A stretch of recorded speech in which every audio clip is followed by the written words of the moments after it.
Trump taking on the debate commission and the NFL, saying that 2 of the scheduled presidential debates should be moved. We're up against primetime NFL games. Joining me now is Brent Bozell, Media Research Center president. Brent, listen, do you think Donald Trump has a point here with this debate conflict? Well, I think, he wants as large an audience as possible. I find it interesting, the silence from the Clinton campaign. She doesn't. This is the confidence level he feels, and so he's got a lot riding on the line. Now, it is true, all this was set up before he became the nominee, so it's not an anti-Trump effort that's at play here. But still, I think he has every right to suggest that this not be done during the time when the most popular sport in America is running. Yeah, especially you got a Packers-Giants game in there. We had a viewer tell me I was making fun of the Falcons-Saints matchup, and they said, hey, that's a big rivalry, so I'll take that back. But what's the chances of these things being moved now? I'd say close to zilch, right? Well, it's going to be hard. Maybe you can organize something else. But, what I think is more important, Ashley, than the time is who's going to moderate these debates? And how good are the Republicans going to be this time around? Because, historically, after the fact, there's all sorts of beating of breasts and gnashing of teeth and expressions of frustration because the moderators were so one-sided.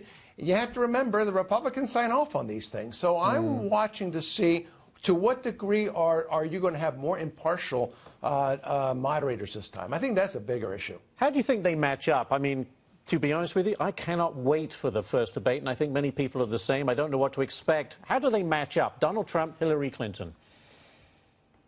I think that you have to think of these terms, these as not being debates. These are shows. I don't know that Donald Trump won a single debate during the primaries, and yet he won the show every single time. Because these are catacalls. I think people are going to watch it for the entertainment value, and I think he'll win. All right, next one. Here's another thing, Ashley. Yeah. Ashley, we have to remember this. The more, and this is just a fact of life, the reason Hillary Clinton hasn't done a press conference in 240 days since December 5th of last year is because she just simply is not likable to the television screen. Where a debate like this is concerned, I think Donald Trump is counting on that. She's just not likable on television.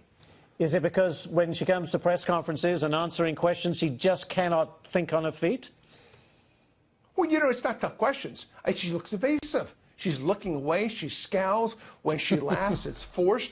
God only knows what accent she's going to use on any given day, depending on her audience. No, she just doesn't come across as likable. And now, this is not a function of bias on my part. This is a reality.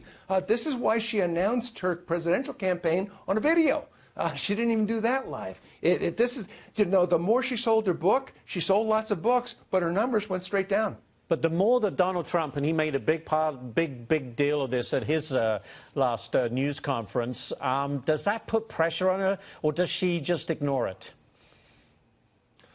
Well, he's going to try to bait her. That's what Donald Trump does as a rule. And I think she will be baited. I think that she, if she decides to fight him on his terms, she's going to lose.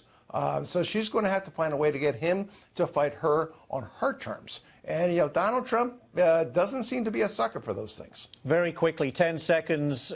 Can Trump beat Hillary in the debates to a point where he can win the nomination or win the presidency? No question. I think he really could peel the bark off the Clinton mystique if he wanted to. Peel the bark. Great expression. Brent Bozell, thank you so much. Appreciate it.